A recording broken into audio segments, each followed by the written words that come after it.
अस्सलाम वालेकुम, आप देख रहे हैं प्रोग्राम खबर ये है। मैं हूं शाजिया ज़िशान। प्रोग्राम में मेरे साथ है सईद काजी और इस्लामाबाद से हमारे साथ है रऊफ क्लासर साहब। नाजरीन, कल सबकी नजरें जमी थी नवाज ओबामा मुलाकात पर। मुलाकात शुरू हुई और ख़त्म हो गई, लेकिन मुलाकात में होने वाली गुफ्तगू में अमरीका पाकिस्तान अपने अपने मुतालबात और खदशात पेश करते रहे। मसलन ओबामा ने कहा कि शकील अफरीदी को रिहा किया जाए, जमात उद दावा, सरहद पार दहशतगर्दी और मुंबई हमलों का मामला भी उठाया गया, जबकि पाकिस्तान ने मसला कश्मीर, ड्रोन हमले और आफिया सिद्दीकी का मामला उठाया। सवाल यहाँ पर यह है कि क्या इस सारी मुलाकात में इन मामलात पर कुछ पेशरफ्त नजर आई, कुछ यकीन दहानियां कराई गई?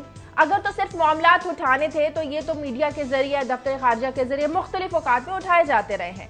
क्या ये मुलाकात इन मामलात का हल और दोनों ममालिक के ताल्लुकात के लिए एक नई शुरुआत और एक नया कदम है? इस पर हम बात करेंगे। साथ ही हम बात करेंगे कि ना जाने भारतीय फौज पर क्या जुनून तारी हो गया है। दौर है मियां नवाज शरीफ का, जिन्होंने हमेशा अपने दौर में प्यार की पींगी और दोस्ती का हाथ बढ़ाया है, लेकिन इस बार भारत को शायद ये प्यार और दोस्ती रास नहीं आ रही। दिन ब दिन भारतीय इश्तियाल अंगेजी में इजाफा हो रहा है। पाकिस्तानी चौकियों और आबादी पर शदीद गोलाबारी का सिलसिला जारी है। भारत आखिर क्यों माहौल को खराब करने की कोशिश कर रहा है? दो बड़ी अहम खबरें इन पर डिटेल में डिस्कस करेंगे और क्लासेस साहब भी इनसे बात करेंगे, और खासतौर पर अमेरिका और पाकिस्तान की स्टोरी पर हमारे साथ अमेरिका से वाशिंगटन से समी इब्राहिम होंगे, उनसे बात करेंगे। लेकिन इससे पहले रोजाना की तरह खबरें लेंगे क्लासेस साहब और काई साहब से। जी काई साहब। शाजिया, मुख्तसरन ये कि एक तो एंजेला मर्कल ने जो आज टेलीफोन कॉल पे बरहमी का इजहार किया, वो बड़ी अरसे से खामोश थी। आज पूरी तफसील हम बताएंगे। NSA ने क्या किया, नेशनल सिक्योरिटी एजेंसी है, और GCHQ जो है, ये क्या किया इन्होंने, और इसमें खास तौर पे मैं जोड़ूंगा क्या वाकई जो अंदर से खबरें निकली और आज जो गार्जियन ने लिखा है, क्या वाकई टेररिज्म का मसला है या टेररिज्म को ये फ्यूल कर रहे हैं? ये इल्जामात अब वेस्ट के अंदर से मीडिया उन पे लगा रहा है। आज मैं शुमिस मिलने का एक जो कॉलम है शेयर करूंगा, और साथ ही PS 114 का एक और बड़ा एक तिलस्माती किस्म का रिजल्ट सामने आया है।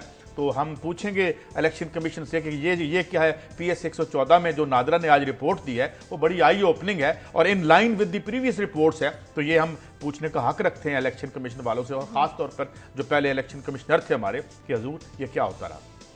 ठीक है, क्लासर साहब के पास चलते हैं। जी क्लासर साहब।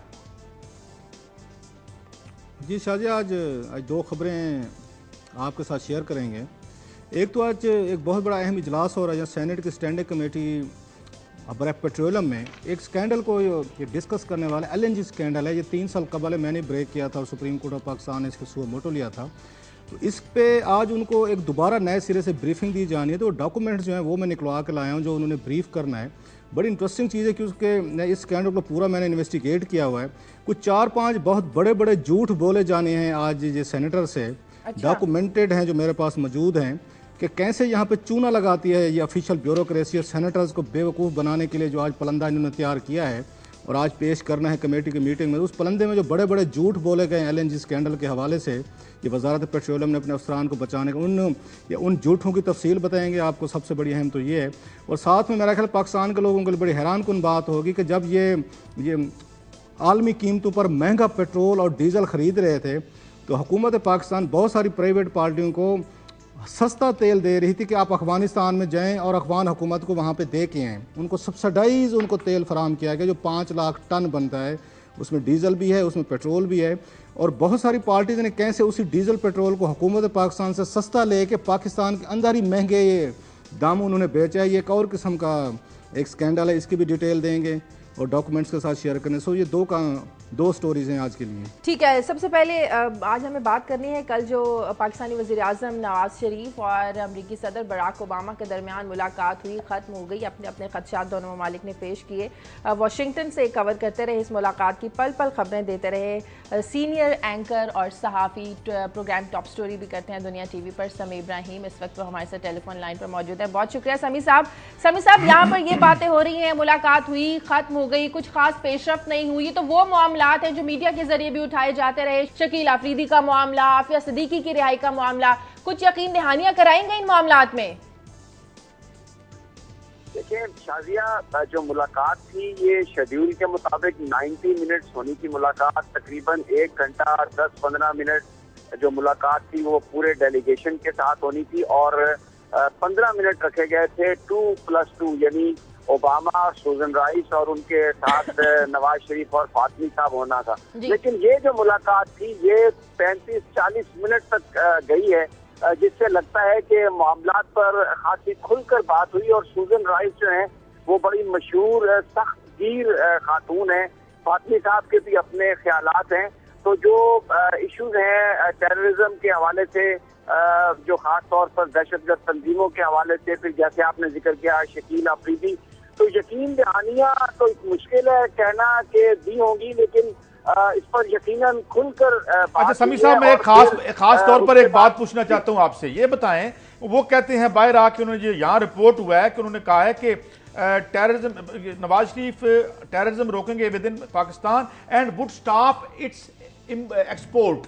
तो क्या ये उन्होंने बता दी, ये कोई एक्सप्लेनेशन नहीं आई कि हमने माना है कि हम इसे एक्सपोर्ट करते हैं, या वो ये बावर करके बैठे हुए हैं? देखिए, बात यह है कि जब पाकिस्तानियों ने ये कहा कि अब खुलकर बात करने का मौका आ गया है, स्याह को स्याह, सफेद को सफेद, और ड्रोन हमले बंद किए जाएं और तमाम इस तरह की बातें हुई हैं, तो फिर वहां पर अमरीकी हुकाम ने भी खुलकर ये बात कही है कि आपके पास जो पनाहगाहें हैं और आपके जो लोग हैं वो क्रॉस करते हैं बॉर्डर अफगानिस्तान में और अमरीकी फौजियों को मारते हैं।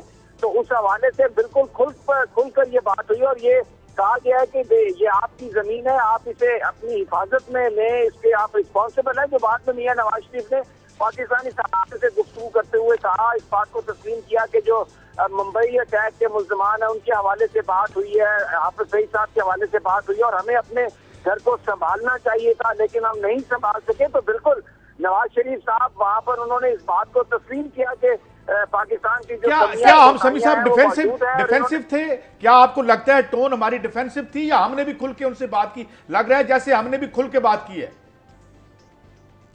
बिल्कुल खुलकर बात की है मियां नवाज शरीफ ने, और बड़े कॉन्फिडेंस के साथ बात की है, हर जो फोरम है उस पर बात की है। लेकिन एक चीज नजर आ रही थी कि क्योंकि एम्बेसडर पाकिस्तान के यहाँ पर मुस्तकिल नहीं है, तो जो प्रेपरेशन है शायद वो उस हवाले से नहीं थी। अच्छा समी साहब ये बताएगा कि कल सेक्रेटरी खारजा ने भी कहा कि शकील अफरीदी हीरो नहीं मुजरिम है, वो शकील अफरीदी की रिहाई चाहती है।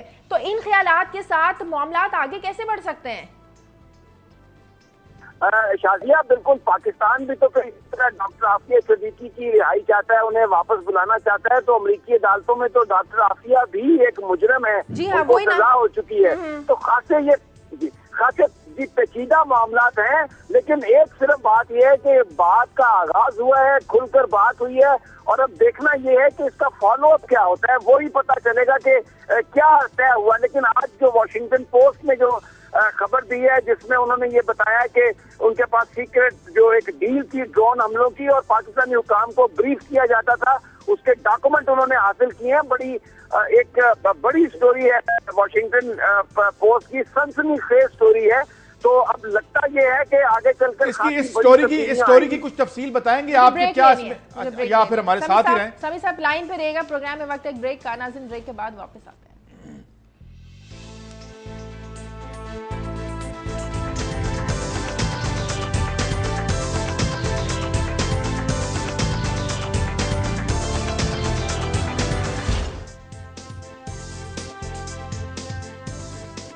ब्रेक के बाद खुशामदीद, समी इब्राहिम हमारे साथ लाइन पर मौजूद है। समी साहब, क्या स्टोरी डिटेल क्या है जो वॉशिंगटन पोस्ट में छपी है ड्रोन हमलों की डील के हवाले से?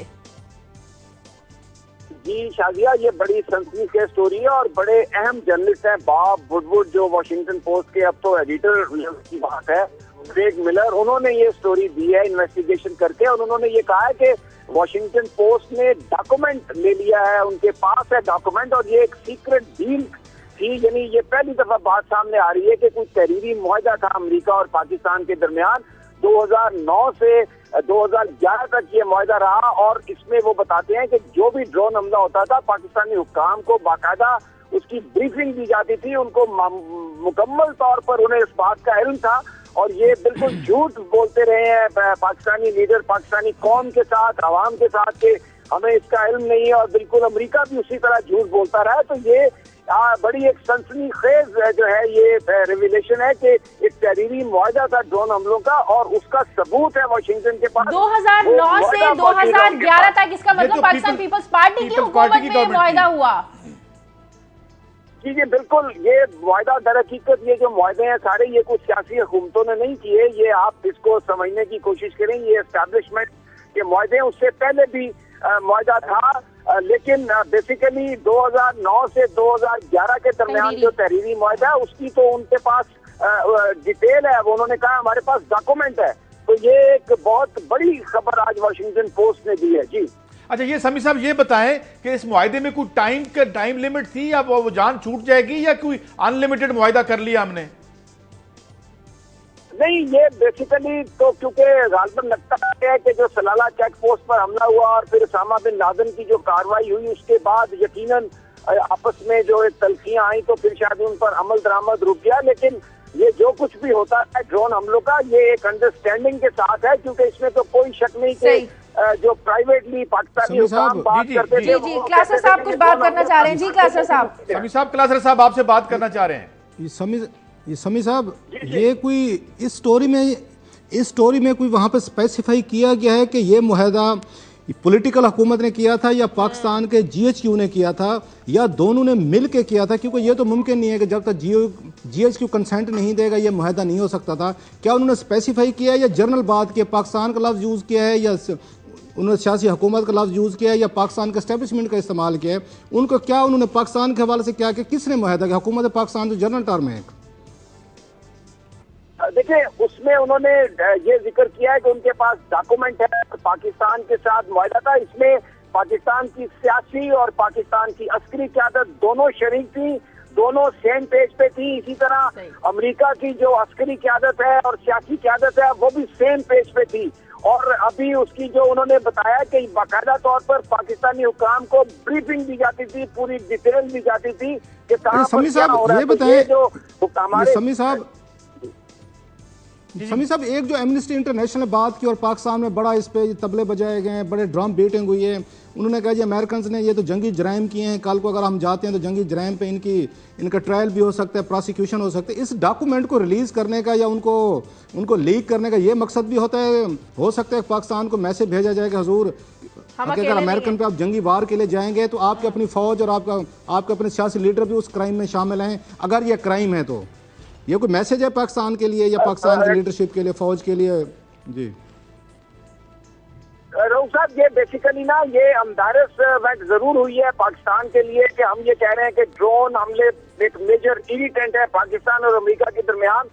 तो इस डॉक्यूमेंट में और इस खबर में ये बताया पूरी दुनिया को कि ये इरिटेंट कैसे हो सकते हैं। इस पे तो हुकूमत पाकिस्तान का मुआहदा है और ये सब कुछ उनकी रजामंदी से हो रहा है। तो ये वजह। दूसरी जो आपने जंगी क्राइम की बात किया, उसमें यहाँ पर जो अरकान कांग्रेस है या अमरीकी हुकूमत बिल्कुल वाजे वो इसे कोई जंगी क्राइम नहीं समझते। वो जो एड रॉयस जो चेयरमैन फॉरेन अफेयर्स कमेटी है हाउस के, उनका ये कहना है कि ये एक नई टेक्नोलॉजी है जो इस्तेमाल हो रही है और इसके हवाले से आगे सारी जो। अच्छा समी साहब ये बताइए, समी साहब ये तो ठीक है, ये तो ठीक है, लेकिन यूनाइटेड नेशन के जो अपना है ह्यूमन राइट्स का जो उनका एक शोबा है, उन्होंने अलेज किया है, कहा है रोकें, आप इंटरनेशनल लॉ की वायलेशन कर रहे हैं जो खास तौर पर आप यमन में कर रहे हैं या और मुल्कों में कर रहे हैं। ये बात आपकी बिल्कुल सही है। अमेरिका के अंदर भी ऐसे ग्रुप्स हैं जिन्होंने अदालतों में भी अप्रोच किया हुआ है और वो इस बात पर एहतजाज भी करते हैं। लेकिन जो मैं मारूजी हालात की बात कर रहा हूँ, जो अमेरिकन एस्टेब्लिशमेंट है, जो अमेरिकन हुकूमत है और जो बड़ी पॉलिटिकल लीडरशिप है अमेरिका की, चाहे वो रिपब्लिकन या डेमोक्रेट है, वो इसको जायज समझती है। और 2009 से 2011 तक तहरीरी मुआहदा, इसका मतलब ये हुआ 2004 से ये तो ड्रोन हमले जारी हैं। मुशर्रफ के दौर में तहरीरी मुआहदा नहीं था।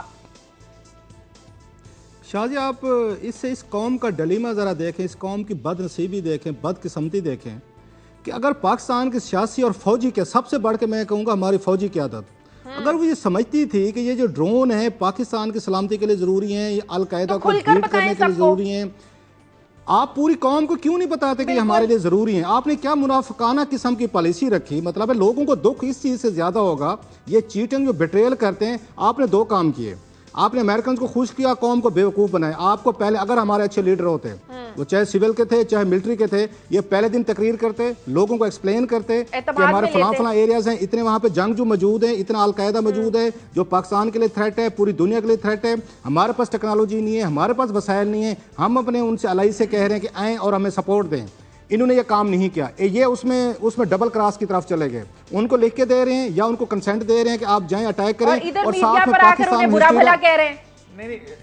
और पाकिस्तान में हिस्टीरिया पैदा किया। बहुत सारे कॉलम निगारों को वहाँ GHQ में बुला के ब्रीफिंग दी गई, उनको वहाँ पे इन्होंने डोजियर दिए, उनको वहाँ पे ये खबरें प्लांट करवाई गई कि आप जाएं, टॉक शोज करें, कॉलम लिखें और ड्रोन के खिलाफ आप शुरू हो जाएं। उनको अमेरिकन को कह रहे थे कि जी हम आपके साथ हैं, आप जाएं और उनको क्लीन करें। इस तरह मुनाफिकाना पॉलिसी का नुकसान क्या हुआ है कि आज पाकिस्तान US रिलेशनशिप जो है वो बैड की तरफ गए हैं। आपने लोगों में एक एंटी अमेरिकनाइजेशन के थॉट्स पैदा किए हैं, आपने उनको जाके अवाम की सत्तर पर एंटी अमेरिकनाइजेशन अलहदा की है। उनके साथ मिलकर आप वहाँ पे चाय भी पीते रहें, पानी भी पीते रहें और बैठ के उनको कंसेंट भी देते रहें। मैं कहता हूँ पाकिस्तान की यहाँ पे पॉलिटिकल और फौजी क़यादत को चाहिए था कि ये कौम से झूठ बोलने के बजाय कौम को तैयार करते, उनको बताते हमारे क्या क्या इंटरेस्ट है। दुनिया भर में ऐसे ही किया जाता है। जब उन्होंने अफगानिस्तान पे जाकर जंग की तो बुश ने गल्ला जो सही था अपनी कौम को एतमाद में लिया था। इराक में गए, उन्होंने अपनी कौम को एतमाद में लिया। अभी शाम पे हमला करना था तो उनको एतमाद में लिया। ये बात आपकी ठीक है, मगर आज मैं बाद मुझे स्टोरी पे आऊंगा। ये रियासतें और ये हुकूमतें, आज मर्कल ने बाकायदा एक बरहमी और नाराजगी का इजहार किया कि आप पूरी दुनिया में जासूसी क्या करते फिरते हैं, और मैं अभी तक मैंने वो खबर नहीं देखी कि उस खबर की क्या। और साथ आज जो बात मैं बाद में कोट करूंगा वो ये कि जो उनके मीडिया का इंटेलिजेंस से ताल्लुक है, आज गार्जियन में इस पे भी बात आई है, जहां हम इनको क्रिटिसाइज करते हैं वहां कोई हाई मॉरल ग्राउंड नहीं है उनके पास। हमारे मुल्क से हजारों ईमेल्स वो चोरी करके ले गए हैं, तो वो कौन से हाई मॉरल ग्राउंड पे भाई खड़े हैं? क्या तो उनके पास ऐसा कोई वेस्ट के पास हाई मॉरल ग्राउंड हो? इनको तो हम रोते रहते हैं, इनसे लड़ेंगे भी हम अपने घर में, मगर वो जो बैठे हुए हैं अजाब जिंदगी में हमें दे रहे हैं। कभी कहते हैं हम आपको स्टोन एज में भेज देंगे, हमारे साथ हमला करवाएं। आज देख रहे हैं कि खुद लड़ रहे हैं, झूठ बोलते रहे हैं। वो अपनी आवाम से नहीं, अपने अलाई से झूठ बोलते रहे हैं और अपने अलाई से वोट टैप करते रहे हैं। अपने रोसेफ का किया, मैक्सिकन प्रेसिडेंट का किया, फ्रेंच प्रेसिडेंट का किया। आज मर्कल ने बाकायदा बरम हुई है ओबामा साहब से फोन करके कि आप क्या करें। काजी साहब, आप और मैंने कोई बुश को और ओबामा को वोट तो नहीं डाले थे ना कि हम जाएं और उनकी अकाउंटेबिलिटी शुरू कर दें कि हुजूर आप हमारे नुमाइंदे हैं, हम फिर हमारी कंट्रोल क्यों करते हैं वो? फिर हमारे आजाद क्या है? उसी पे IMF को भी वोट नहीं दिया, हमने वर्ल्ड बैंक को भी वोट नहीं दिया, जो हमारी मैशें कंट्रोल करते हैं।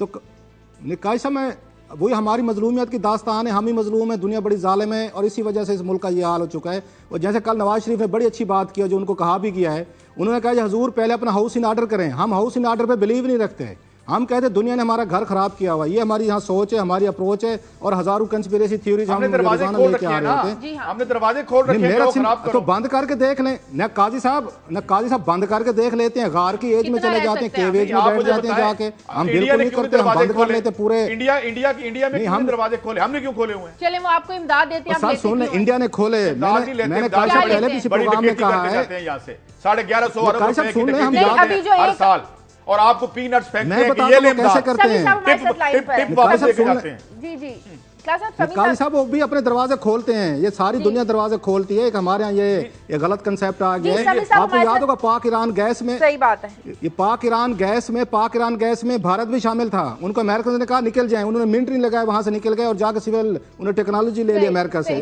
दुनिया सारी दुनिया दरवाजे भी खोलती है और अपने जाकर एडजस्टमेंट भी करती है। एंजेला मर्केल ने जो वो बता रहे कोई और स्टोरी है उनके पास, एक और स्टोरी भी, लेकिन इससे पहले आपने जी समी साहब। जी शाजिया, मैं क्योंकि बड़ी एक इम्पोर्टेंट बात हो रही है ये वॉशिंगटन पोस्ट की स्टोरी की, मैं वो पॉइंट ये भी आपको बता दूं कि स्टोरी में ये लिखा है कि 2009 में तो जो वायदा हुआ 2011 तक, लेकिन उससे पहले मुशर्रफ के जमाने में तो डील ये थी कि पाकिस्तान की लैंड इस्तेमाल की जाती थी, ड्रोन उड़ते भी यहीं से थे और यहीं पे लोगों को मारते थे। 2008 के बाद ये तब्दील हुआ तो ड्रोन थे उनके जो लैंडिंग राइट्स हैं वो पाकिस्तान ने इनकार किया, लेकिन हमलों पर एग्रीमेंट मौजूद रहा। तो ये तो पिछले 11 साल 10 साल जो पाकिस्तान पे ड्रोन हमले होते रहे हैं वो सारे के सारे मुशर्रफ दौर में भी तहरीरी मुआहिदा ही था समी साहब, मुशर्रफ दौर में भी तहरीरी मुआहिदा था, क्योंकि वो तो इनकार कर चुके हैं इस बात से। जी बिल्कुल तहरीरी मुआहिदा था और उस मुआहिदे के तहत लैंडिंग राइट्स थे ड्रोन के अमेरिका के पास, पाकिस्तान के सरजमीन से उड़ते थे, उतरते थे और ये बाकायदा वॉशिंगटन पोस्ट समी साहब मेरी कंफ्यूजन दूर करें। एक समी साहब आपको ये सॉरी मैं आपको काट रहा हूँ समी साहब, मेरी कन्फ्यूजन दूर करें। जब पाकिस्तान, अभी आपसे पहले हम ये बहस कर रहे थे, जब पाकिस्तान की ये फौजी और सियासी क़यादत दोनों एक पेज पे थे और समझते थे कि ड्रोन हमारे पाकिस्तान के मफाद में है कि इस्तेमाल किए जाएं, तो इतनी जरूरत क्यों नहीं थी पाकिस्तान की फौजी क़यादत में और सियासी में कि लोगों को एतमाद में लेके इनको बताया जाता है कि अगर हम ये नहीं करेंगे तो पाकिस्तान के लिए ट्रबल्स होंगी। ये क्यों इस तरह की इन्होंने पॉलिसी रखी? किस तरह की लीडरशिप हमारी थी पाकिस्तान में? ना फौज इस काबिल थी और ना हमारे सियासी लीडरशिप इस काबिल थी, और लोगों को एंटी अमेरिकनाइजेशन की तरफ लेके गए। एक तरफ ड्रोन के एंडोर्समेंट की है और दूसरी तरफ ड्रोन के खिलाफ यहाँ कॉलम लिखवाते रहे, टेलीविजन पे शोज करवाती रही हमारी एस्टेब्लिशमेंट। ये क्लासा साहब आपने बड़ी जबरदस्त बात की है। यही $1 मिलियन क्वेश्चन है। आज पाकिस्तान जिन हालात का शिकार है उसकी वजह हमारी कमजोर सियासी और कमजोर अस्करी क़यादत है, जो अपने जाती मफादात को ही कौमी मफादात बनाकर पेश करती रही है। अगर ये सब ना हुआ होता आज पाकिस्तान के हालात ये ना होते। अच्छा समी साहब, एक मिनट रुकिएगा, मैं एक लाइन सुनाता हूं आज के गार्जियन में शूमस मिलने की रिपोर्ट में से, और फिर तर्जुमा भी करते हैं। And when it comes to terrorism the evidence is that US and British intelligence agencies are fuelling it as much as fighting it. कि वो ये लिखते हैं आज के गार्जियन में कि ये लगता है कि ये एजेंसीज जो कर रही हैं, एनएसए और ये जो जीसीएचक्यू है, इनसे ये इनको टेररिज्म फाइट करने की बजाय ये टेररिज्म को दुनिया में फ्यूल कर रही है, और ये गार्जियन में छपा है। इस पे हम आप क्या कहें, इस पे आप क्या कहेंगे? देखिए सही साहब, आपने बड़ी अच्छी ये बात पढ़ी है। एजेंसी जो है ये याद रखें वो कोई अच्छे काम के लिए क्रिएट नहीं की जाती। बुनियादी तौर पर वो डर्टी ट्रिक्स ही उन्होंने इस्तेमाल करने होते हैं। तो अपने मफादात के लिए अगर कहीं सुपर पावर्स को बढ़ाना पड़े, किसी तरह की भी नफरत, किसी तरह की भी जंग, तो वो उससे उन्होंने जो अभी तक सामने हकायक आए हैं उन्होंने कभी उससे वो करते हैं और फिर उसका इल्जाम भी दूसरों पर डालते हैं। ठीक है, बहुत बहुत शुक्रिया समी इब्राहिम साहब आपका। नाज़रीन प्रोग्राम में मुझे एक ब्रेक लेनी है, ब्रेक के बाद वापस आते हैं।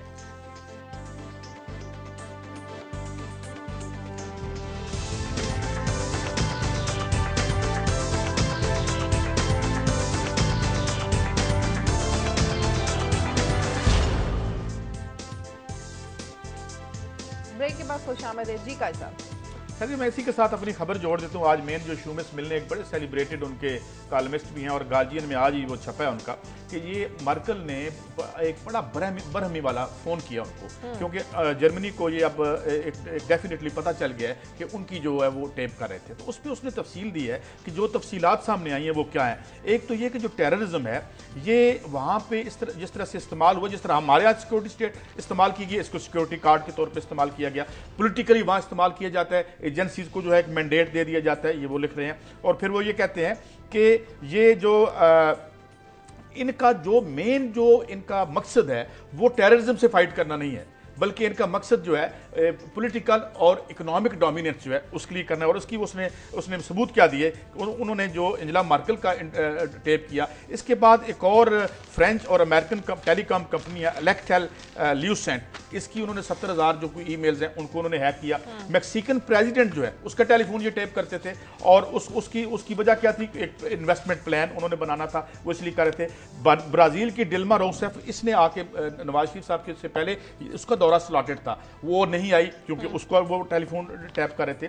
तो वो लिखता है कि टेररिज्म उनकी प्रायोरिटी नहीं है। और एक अहम चीज जो मैंने समी साहब के सामने कोट की है और मैं क्रासा साहब से भी लेता हूं, वो लिखता है and when it comes to terrorism the evidence is that the US and British intelligence agencies are fueling it as much as fighting it। तो वो उसका नुक्ता नजर ये है कि टेररिज्म के जरिए पूरी दुनिया में अपनी इकोनॉमिक और पॉलिटिकल डोमिनेंस जो है उसको बढ़ाना है। तो फिर क्या जो हम यहाँ ये बैठ के रोते हैं ये यहाँ खत्म करने आए हैं या बढ़ाने आए हैं, क्या इनका मकसद यहाँ टेररिज्म को खत्म करना है? ये वो सवाल उठते हैं। ये कोई छोटे बच्चे में नहीं छपा, ये भी गार्जियन में छपा है। और वो जो उनका ये एडिटर है, ये पहले इकोनॉमिस्ट में उनका इकोनॉमिक एडिटर था, तो ये उनके माउथ से आ रही है। तो इसलिए मैं ये समझता हूँ कि वो भी कोई हाई मॉरल ग्राउंड पे नहीं है। और फिर ये क्या आपस में मर्कल का जो वो टेप कर रहे हैं, ये क्या वो दहशतगर्द है? तो यहाँ पे भी मेरे ख्याल में when we throw doubt on their claim. क्या सब आप कुछ कहेंगे इस पे?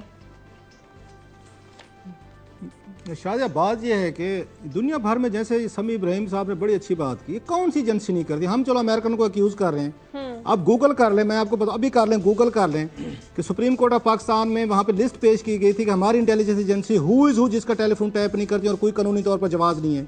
छोड़ दें, अब अमेरिका क्या करता है, दुनिया भर में जसूसी करता है, वो फोन टैप करते हैं, नहीं करते, ईमेल चोरी करते हैं, आप दो के क्यों पड़े हुए हैं, इसको भी कर लेने दीजिए, वो खुद कर रहे हैं। सुन लेना काय साहब, सुन लेना फिर जरा उस पर।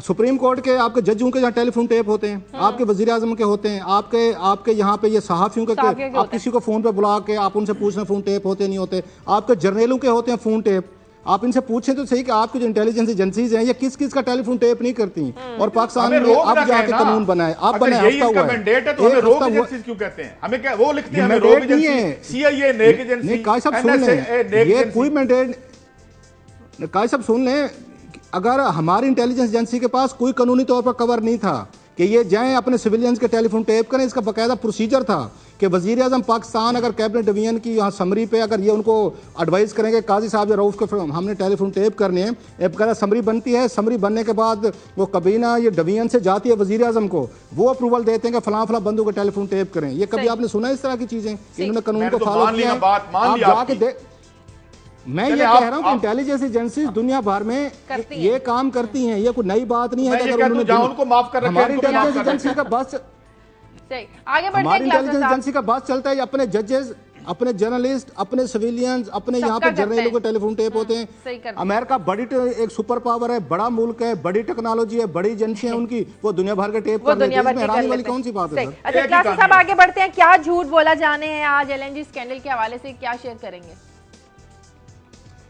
आज यहाँ पे सेनेट की स्टैंडिंग कमेटी बराए पेट्रोलियम का एक अहम इजलास हो रहा है, जिसमें इन्होंने उनसे कहा था, दो तीन बड़े एक अहम इनके एजेंडे पे थे, जो डॉक्यूमेंट्स है मैं कुछ वहाँ पे निकलवा के लाया हूँ जो आज इनके सामने पेश होने हैं।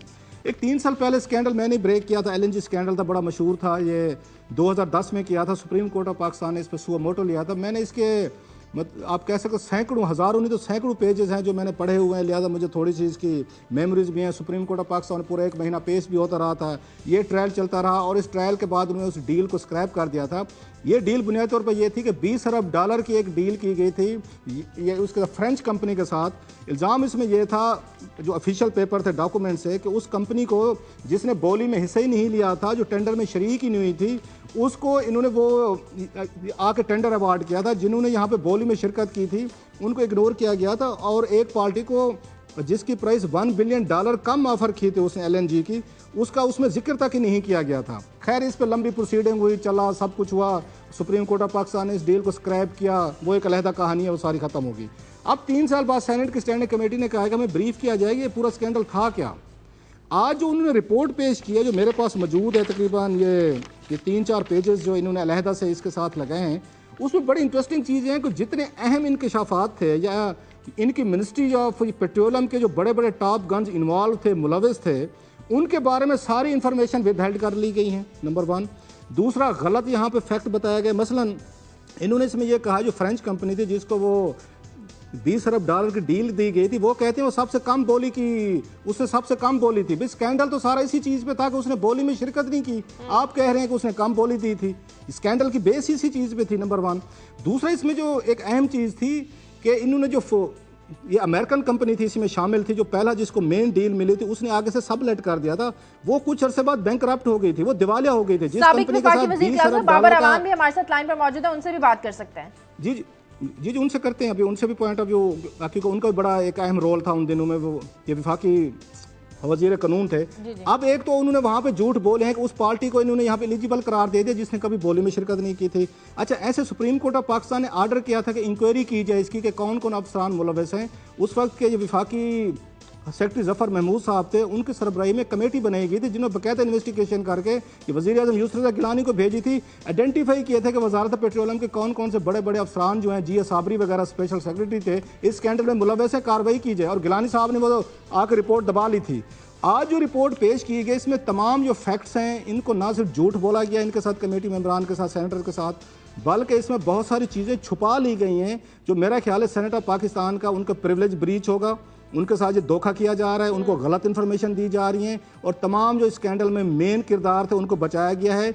और जो अहम इन्फॉर्मेशन है, जैसे मैंने कहा, इंक्वायरी के बारे में नहीं बताया गया, सुप्रीम कोर्ट ऑफ पाकिस्तान के अहकामात के बारे में नहीं बताया गया। ये अच्छा, सेम ऐसे शौकत तरीन जो थे वजीर ख़जाना थे उन दिनों में, उन्होंने सुप्रीम कोर्ट ऑफ पाकिस्तान को ख़त लिखा था जिसमें उन्होंने ये माना था कि मुझे वजारत पेट्रोलियम ने बेवकूफ़ बनवा के 20 अरब डॉलर की मुझसे गलत कंपनी को डील करवाई है, उसका भी कहीं पे जिक्र नहीं है। सो कोई भी जो स्कैंडल से रिलेटेड चीज़ थी जिसमें अफसरान खुद मुलव्वस हैं ये वजारत पेट्रोलियम के, वो तमाम चीज़ें इस ब्रीफ में से निकाल ली गई हैं, अच्छी अच्छी चीज़ें डाल ली गई हैं। ये वो काम है जो चूना लगाने का हमारी ब्यूरोक्रेसी करती है सियासतदानों को कि कैसे चूना लगाती है। हाउस क्लीन हो गया ना। हाँ था, अपने आप क्लियर कर लिया। जी हाँ, बाबर रहमान साहब लाइन पर मौजूद है, उनसे बात कर लेंगे ये हाथ किस तरह साफ किए। डॉक्टर साहब अस्सलाम वालेकुम। जी वालेकुम अस्सलाम जी। बहुत शुक्रिया डॉक्टर साहब, आपको सुबह सुबह हमने उठाया। मैं इसलिए कह रहा था कि जब ये स्कैंडल बहुत जल्दी उठता हूं। जी thank you very much sir कि आप आके हमारे शो में हमारे साथ बात कर रहे हैं। जब ये स्कैंडल सामने आया था आप उस वक्त वजीर कानून थे, और जब सुप्रीम कोर्ट में पूरी प्रोसीडिंग के बाद स्क्रैप किया गया तो ये वजारत पेट्रोलियम चाहती थी कि आप वही समरी जो इन्होंने फ्रांसीसी कंपनी को डील की थी आप उस पर मोहर लगा दें ताकि हम दोबारा उसी कंपनी को दे दें।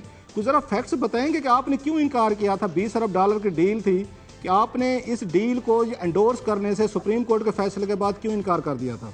अपनी हुकूमत की, आपकी अपनी हुकूमत की डील थी वो। मैंने इनकार किया, एक केस में नहीं किया, तकरीबन सारे ही जहां जहां कोई रूल वायलेट होता था और जहां जहां पेपरा रूल्स खास तौर पे उनको नजरअंदाज किया जाता था, मैंने वो सारे इनकार किया। और उसका सबब ये था कि कानून पढ़ने के बाद भी अगर आप कानून का एहतराम नहीं सीखेंगे या करवाएंगे नहीं, जब आपके पास इख्तियार हो तो फिर आप कब करेंगे। सुप्रीम कोर्ट में ये जब मसला गया आपकी स्टोरी के बाद तो आपने कसरे नफसी से काम लिया है, आपको भी बात तलब किया गया था और आप जाते रहे। और उस दौरान सुप्रीम कोर्ट ने ये फैसला किया था कि दो फैसले थे, एक तो ये कि पेपरा रूल्स की अडहेरेंस की जाए और दूसरा फैसला ये था कि फौरी तौर पे इस डील को स्क्रैप करके जो इंटरनेशनल टेंडर्स के जरिए स्टैंडर्ड है उस स्टैंडर्ड के मुताबिक सारी दुनिया को मौका दिया जाए। बहुत बड़ी डील है। तो वो जब वापस आई तो फिर लोगों ने जोर लगाना शुरू कर दिया कि सुप्रीम कोर्ट के फैसले को छोड़ के दोबारा उस वक्त डॉक्टर साहब ये लोग कौन थे जिन्होंने दोबारा कोशिश करनी शुरू कर दी थी कि उसी पार्टी को दोबारा ये कॉन्ट्रैक्ट दे दिया जाए जिसके खिलाफ स्कैंडल आया था। मुझे तो इतना ही पता है क्लासा साहब के ईसीसी के जरिए से ये भेजा गया वजारत कानून को, और मैं तो ईसीसी को ही कहूंगा, उन्होंने दोबारा वो भेज दिया। उनको पता ही था सबको। फिर जब मुझे भी बुलाया गया तो मैंने उनको बताया, मैंने कहा आप क्या कर रहे हैं, खुदा का खौफ करें, आप पेपर तो पढ़ लें। जो फिर आप नाम ले रहे हैं कि उन्होंने खत लिखा और कहा कि जी मुझसे गलती करवाई गई है, वो मेरे ख्याल में उस वक्त वो नहीं रहे थे, उसके बाद आ गए थे हफीज शेख। ईसीसी दोबारा जब हुई तो हफीज शेख के दौर में दोबारा इसको कहा गया कि इसकी मदद की जाए। दोबारा फिर इनकार किया वजारत ने और फिर दोबारा इसको स्क्रैप करना पड़ा उन्हें। ये दो इसके एपिसोड जो हुए। बुनियादी नुक्ता एक, अगर आप इजाजत दें, जस्ट 30 सेकेंड नुक्ता, वो नुक्ता ये है कि पाकिस्तान में जो मर्जी इक्तदार में बैठा हुआ हो, इख्तियार माफियाज के पास होता है जो कॉर्पोरेट माफियाज हैं। आप देख ले, शुगर का माफिया अलहदा है, मुर्गी का अलहदा है, अंडे का अलहदा है, दूध का अलहदा है, गैस का अलहदा, सीमेंट का अलहदा, लोहे का अलहदा। पाकिस्तान माफियाज के कब्जे में है इस वक्त। तो फिर डेमोक्रेसी किधर है डॉक्टर साहब? फिर डेमोक्रेसी क्या ये ढोंग है आपके ख्याल में? ये ढोंग नहीं है, ये बिल्कुल खुला ढोंग है भाई। आप बिल्कुल ठीक कहते हैं और ये बड़ा खुला ढोंग है, इसमें शक व शुबा कोई नहीं। अरे डॉक्टर साहब, जहाँ तक मुझे याद पड़ता है आप पे कुछ ऊपर से भी दबाव डलवाया गया था कि डॉक्टर साहब मेहरबानी फरमाएं, आप क्या जिद करके बैठ गए हैं। जैसे आपको कह रहे हैं ये नवीद कमर साहब पेट्रोलियम के मिनिस्टर थे, जिस तरह कह रहे हैं वैसे ही आप उनको राय दे दें। कोई आप पे दबाव भी आया था कोई बड़े साहब का, कोई उससे ऊपर बड़े साहब का? गलासरा साहब, कोई बचा है इस मुल्क में जिससे मेरा झगड़ा ना हो चुका हो? अगर कोई है तो उससे कर लेता हूँ। कोई बच गया तो मैं आपको करवा दूं ना। ये आप तरदीद कर रहे हैं या तायीद कर रहे हैं? कोई बच गया तो झगड़ा करवा देते हैं। नहीं, ये क्लासरा साहब जो पूछ रहे हैं इसकी आपने तायीद की है या तरदीद की है? क्लासरा की किसी बात की तरदीद नहीं की जा सकती। इज एन एक्सीलेंट रिपोर्टर और वो ठीक बात करते हैं हमेशा। एक डॉक्टर साहब लास्टली जो आज मैंने स्टोरी की है, आज सेनेट की कमेटी, आप खुद भी सेनेटर हैं, आज सेनेट की कमेटी के आगे तमाम इस स्कैंडल के फैक्ट्स या छुपा लिए गए हैं या झूठ बोला गया है। तो ये कैसे हमारे सेनेटर्स हैं कि वो ना डॉक्यूमेंट्स पढ़ते हैं, ना स्टडी करते हैं, ना चीज़ें देखते हैं, जो उनको बता दिया जाता है चुप करके सुन लेते हैं। टोटल एक झूठ का पलंदा उनके सामने पेश किया जा रहा है और वो चुप करके इस पर मोहर लगा देंगे कि हाँ ठीक है, अफसरान ठीक कह रहे हैं। कोई वहाँ पे विजडम प्रिवेल नहीं करती, कोई इन्वेस्टिगेशन नहीं होती, कोई पढ़ के नहीं जाता वहाँ पे। देखिए, आपका जो 3 रुकनी सहाफती बेंच सुबह सुबह बैठता है ना, जिसके सामने आपने आज मेरी हाजिरी लगवाई है, आप तीनों के सामने मैं एक लड़ाई और खोल लेता हूँ। जितनी भी कमेटीज हैं सेनेट की और कौमी असेंबली की, जो ही वो इस्लामाबाद में कार्रवाई करती हैं, तो सबसे ज्यादा वो कोऑपरेटिव हाउसिंग सोसाइटियों के हवाले से, सीडीए के हवाले से और प्लॉटों के हवाले से मीटिंगें करती हैं। मेरा तो ये शहर है, मेरा इलाका है, आपने देखा हुआ मेरा आधा गाँव काहुटा में और आधा गाँव जो है वो इस्लामाबाद में है। वो फोकस ही और तरह का है। और फिर जो मुतलका लोग होते हैं ना, उनको तलब किया जाता है, मुतलका लोगों से ना बात की जाती। आप मुतलका आदमी है ना, सुप्रीम कोर्ट का रजिस्ट्रार मुतलका आदमी है, उसको बुलाएं, जो उस वक्त की वजारतें, सब वजीरों को बुलाएं, सारे मुतलका लोग हैं, ठीक है, वो बुलाएंगे ज्वाइंट सेक्रेटरी को, किसी एडिशनल सेक्रेटरी को, और फिर टिकर मारेंगे 2-4 और टिकर के बाद फिर क्या होगा वो आप जानते हैं। ठीक है, बहुत बहुत शुक्रिया डॉक्टर बाबर अवान साहब आपका। नाज़रीन, प्रोग्राम में वक्त है एक ब्रेक का, ब्रेक के बाद वापस आते हैं।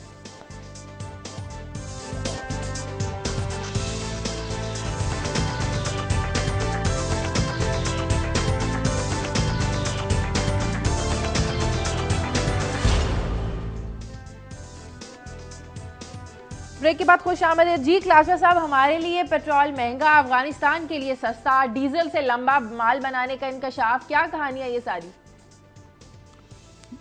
शाहजहां, हमने क्योंकि ये सोच रखा है कि पाकिस्तान के 4 सूबे नहीं है, 5 सूबे हैं। अफगानिस्तान को हम 5वां सूबे समझते हैं, लिहाजा समझ लेते हैं कि अफगानिस्तान को जो कोई यहाँ से जाता है वो जैसे 4 सूबों के लिए पॉलिसी हमने बनाई हुई है, सेम हमने अफगानिस्तान के लिए बनाई हुई है। आज इसी कमेटी का, जिसका मैंने बताया है कि सेनेट की स्टैंडिंग कमेटी बड़ा पेट्रोलियम है, उसमें एक और बड़ा एक स्कैंडल आ रहा है। आज इसमें बड़े 2-3 स्कैंडल हैं, टाइम नहीं था, नहीं तो मैं और भी आपको निकाल के पढ़ता। 2 और भी पड़े हैं जो कल हम फॉलो अप कर लेंगे। आज मैं खुद भी जाऊँगा, कोशिश करूँगा कमेटी मीटिंग में जाऊँ और सारी कुछ ये चीज़ें सुनूँ और देखूँ वहाँ पर।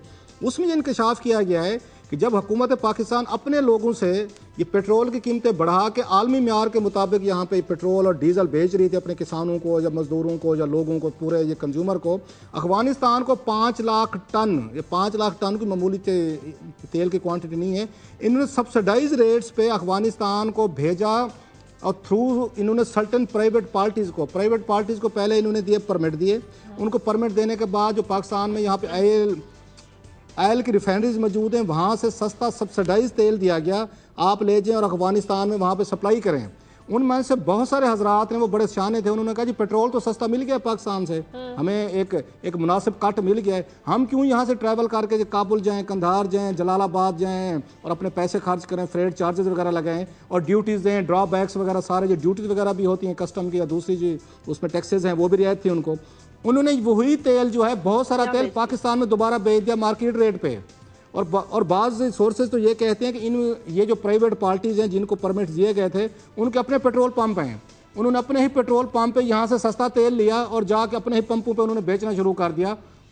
और टोटल जो आज इसकी डिटेल पेश की गई है, वो ये मानते हैं, जो आज इन्होंने पेपर पेश किया है, कि यहाँ से पाकिस्तान से 5 लाख टन इनको सस्ता इनको तेल फराम किया गया था, एक्सपोर्टर को दिया गया था। और इस चीज़ का भी एतराफ़ कर रहे हैं कि इस बात को रद्द नहीं किया जा सकता कि ये तेल लेके, पाकिस्तान से तेल लेके दोबारा पाकिस्तान में कैसा घाटे का सौदा है, ये कैसा बिजनेस है, ये कैसा कारोबार है कि आप सस्ती चीज़ दे के और महंगी खुद ही खरीद लें। अच्छा, ये इसमें करप्शन का दरवाज़ा बड़ा इंटरेस्टिंग खोला गया। अभी आपने अफगानिस्तान की हुकूमत को फराम करना है जी, बड़े वहाँ पे हालात ख़राब हैं, अफगानिस्तान के बड़े बुरे हालात हैं तो आप हुकूमत को दें। आपने क्या इसमें ये करप्शन का जो दरवाज़ा खोला है, आपने प्राइवेट पार्टीज़ को जो एक्सपोर्टर बना दिया, उनको NOC दिए, उनको परमिट दिया कि आपको हम देंगे, आप आगे लेके जाएंगे। उन्होंने यही माल बनाना शुरू कर दिया। उन्होंने कहा कौन अब काबुल जाए, कौन जलालाबाद जाए, अपने पैसे लगाए, मजदूरी लगाए, यही बैठे बैठे करोड़ों रुपए कमा रहे हैं। साहब, मेरा जो टेक है इस पे कि खेल माल का है, टेररिज्म भी माल पैदा करने के लिए है, जिहाद के लिए नहीं है। ये जो उनकी एजेंसीज हैं और हमारी जो एजेंसीज हैं एक ही काम कर रही हैं। अगर अच्छी हैं तो सारी अच्छी हैं, अगर बुरी हैं तो सारी बुरी हैं। वारदात एक ही है, माल बनाने की। we tend to give greater aims to it कि ये जिहाद कर रहे हैं, माल बन रहा है और उस वक्त तक बन रहा है जब तक अवाम उठ के इनका हाथ नहीं रोकते। तो मेरे ख्याल में कहानी सारी यही है। इस मुल्क का हाल देखें, हमारी पॉलिसीज देखें।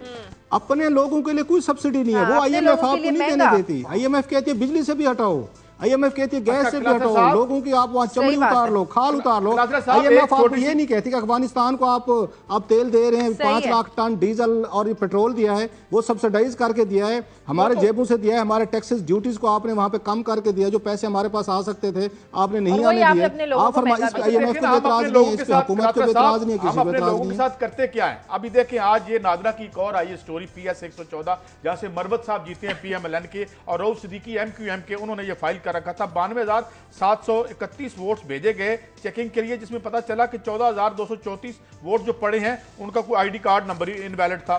फिर ये जो 63,459 वोट पड़े हैं उनमें थंब इंप्रेशन मैच ही नहीं कर रहा, एक 10,007 में मैच कर रहा है, गोया स्याही ठीक थी जो हमें बताया गया। 792 डुप्लीकेट वोट पड़े हैं, 581 बैलेट्स विदाउट फिंगरप्रिंट्स थे और 3270 वोट जो हैं वो उनकी वो कोई और डाल गया। ये क्या खेल हुआ है हमारे साथ, जिस हम कॉन्स्टिट्यूएंसी को खोल के देखते हैं। अब ये MQM वाले लेके आ गए, जहां से MQM ने PS 114 की सिद्दीकी साहब ने सीट हारी है, तो क्या हमें वो जो फखरुद्दीन जी इब्राहिम है हमें कभी कुछ बताएंगे कि हम तो बड़ा उन पे एतमाद करते थे, ये क्या कहानी हुई? तो ये मैंने कहा इसको भी आज शामिल कर लें। काजी साहब गॉडफादर, काजी साहब आपने लास्ट कॉमेंट, आपने अगर गॉडफादर पढ़ो ना मारियो पुजो का, बहुत खूबसूरत नावल है, पढ़ने वाला है, हर बंदे को जिंदगी नहीं, फिल्म देखने का मजा नहीं आता, नावल पढ़ने की अपनी बंदे को लर्निंग ज्यादा नावल पढ़ने से होती है। खैर मैंने दोनों काम किए हुए हैं, उसमें बड़ा खूबसूरत उसका बेस ही ये गॉडफादर का कि जिस पे सबसे ज्यादा आप भरोसा करते हैं वही आपको धोखा देता है। सही बात है। ये दुनिया भर का एस्टैब्लिश रूल है, मतलब मैं आपको धोखा उस वक्त दूंगा जब मैं आपके करीब हूंगा, आप मेरे ऊपर एतमाद करते हैं। इसका एक ही हल है, इस पे हैरानी वाली बात नहीं है, एक ही हल है, कम से कम आज तीनों हम एक दूसरे पे भरोसा करना बंद कर दें, कम से कम यहाँ से शुरू कर। नहीं वही बात है कि अगर आपने कहा ना फखरुद्दीन जी इब्राहिम साहब पे हम बड़ा भरोसा करते थे तो फ्रॉड हो गया, वही फ्रॉड तो उसी ने करना था जिस पे सबसे ज्यादा भरोसा करते हैं, सबसे ज्यादा करीब होते हैं आपके। ये इंसानी जिबिल्लत भी है, ये गॉडफादर का पूरा नावल इसी चीज पे लिखा हुआ है। क्लास साहब आगे बढ़ते हैं। भारतीय फौज की जानिब से 2 दिन हो गए हैं, बहुत ज्यादा गोलाबारी जारी है, इश्तिआल अंगेजी बढ़ती जा रही है, सीज फायर मुआहदे की वो खिलाफ वर्जी करते जा रहे हैं। मियां नवाज शरीफ का दौर है, वो हमेशा दोस्ती अमन की उनके साथ बात करते हैं, आखिर ऐसा क्या है कि माहौल को खराब करने की कोशिश की जा रही है भारत की जानिब से? ये दोनों बातें हैं। हाँ, एक तो हमें वेस्ट कॉर्नर कर रहे हैं, आज फिर वाशिंगटन पोस्ट में स्टोरी छाप दी, उधर से हमें नवाज शरीफ साहब को कह रहे हैं कि एक्सपोर्ट ना करें आप टेररिज्म, या ये तो कुछ लगता है हमें सर्कल कर रहे हैं, कुछ करूं हमसे। काजी साहब एक मुझे सवाल का आप जवाब दें, आपको क्या लगता है कि दुनिया गलत कह रही है, हम ठीक हैं? वैसे इस पे आपका क्या ख्याल है कि पूरी दुनिया का कंसेंसस होता जा रहा है एक दूसरे के पाकिस्तान के साथ कोई प्रॉब्लम है? हम कहते हैं हमारे साथ कोई प्रॉब्लम नहीं है, दुनिया के साथ प्रॉब्लम है। हम पॉलिटिकल जब स्टूडेंट थे तो हम पॉलिटिकल स्ट्रगल करते थे, इधर एजेंसियों के खिलाफ भी करते थे, आइंदा भी गलत काम करेंगे तो ये करेंगे, मगर मुझे ये लगता है कि ये सारे आवे का आवा जो बना हुआ है ये वारदात है। और आज एंजेला मर्केल जैसी जो एक बड़ी बड़ी वैसे धीमी खातून है, वो बरस पड़ी ओबामा पे कि यार ये क्या काम कर रहे हो, और आज वो ये लिखते हैं कि ये एजेंसियों का काम टेररिज्म खत्म करना नहीं बढ़ाना है, तो we naturally doubt all this. Qazi साहब मेरा सवाल ये है कि काजी साहब मेरा ये सवाल है, कल खैर इस पे जो ये शाहजहां बात कह रहे हैं, चलो उस पे आते हैं। कल वहाँ पे मेरा ख्याल पे जब इनके ओबामा और नवाज शरीफ साहब की मुलाकात हुई है तो उसमें इशू भी वहाँ पे रेज किया गया है और बाकायदा उस पर बात भी हुई है, कश्मीर के हवाले से भी उन्होंने बात की है। नवाज शरीफ साहब तो इसमें कोई शक नहीं, मैं इस चीज़ पे उनका बड़ा सपोर्टर हूँ और हमेशा रहूँगा कि पाकिस्तान इंडिया रिलेशनशिप पे नवाज शरीफ से ज़्यादा कोई क्लियर विजन किसी का नहीं है और उनको इस पर सपोर्ट करनी चाहिए। लेकिन प्रॉब्लम कुछ और एलिमेंट्स हैं जो प्रॉब्लम करते हैं। 9 साल तक फौज यहाँ पे आके बरह रास्त हुकूमत करती है तो इंडिया के साथ कोई बॉर्डर पे झड़पें नहीं होती, जो ही सिविलियन आना शुरू होते हैं झड़पें शुरू हो जाती हैं, या उनकी तरफ से शुरू हो जाता है या हमारी तरफ से जवाब दिया जाता है। मेरा ख्याल है हमारी क़यादत को पाक इंडिया रिलेशनशिप के हवाले से थोड़ी सी क्लियर व्यू रखना चाहिए। इस तरह की झड़पों से इस तरह की चीज़ें पहले भी होती रही हैं, हमें पता है हम जंग नहीं लड़ सकते, भारत को पता है वो जंग नहीं आके लड़ सकता। नवाज शरीफ को स्पेस मिलनी चाहिए इंडिया के साथ रिलेशनशिप बेहतर करने की। और मेरी कुछ इंडियन से वहाँ पे जो लंदन और तुर्की वगैरह मुलाकातें भी हुई हैं, इवन चाइना पे भी 1-2 लोगों से मिले। ये इंडियन इस चीज़ पे खुश हैं कि नवाज शरीफ यहाँ वज़ीर आज़म बने, क्योंकि वो ये समझते हैं कि अगर नवाज शरीफ होंगे भारत के साथ ताल्लुकात बेहतर हो सकते हैं। इंडियन कंपैरेटिवली नवाज शरीफ पे ट्रस्ट करते हैं। नहीं उसमें एलिमेंट तो है। अब नवाज शरीफ साहब बुलाना चाहते थे मनमोहन सिंह को अपनी उसमें अपनी तकरीबी हलफदारी में, हमने नहीं बुलवाने दिया। अभी देखें चाइना और ये इंडिया की कितनी झड़पें हुई हैं, कितना बड़ा क्राइसिस हुआ है। और अभी इस वक्त आप भारतीय वजीर आजम चाइना गए हुए हैं, दुनिया में ये चीजें होती रहती हैं, झड़पें होती रहती हैं, मोहल्ले में लड़ाइयाँ झगड़े चलते रहते हैं, इवन देन आप एक दूसरे के दुख सुख में शरीक होते रहते हैं। पाकिस्तान को भी ऐसे चलना चाहिए कि अगर वहाँ पे भारतीय वजीर आजम आज चाइना जा सकते हैं वहाँ पे, तो नवाज शरीफ को मनमोहन सिंह को भी ले आना चाहिए था अपनी हलफ ये बरदारी तकरीब में, इससे कोई आसमान नहीं टूट पड़ना था। ठीक है, क्लासेस का प्रोग्राम का वक्त खत्म हो गया। कायद साहब, नाज़रीन प्रोग्राम के लिए आप हमें फीडबैक दीजिए। खबर@दुनिया TV.tv पर इजाजत दीजिए। अल्लाह।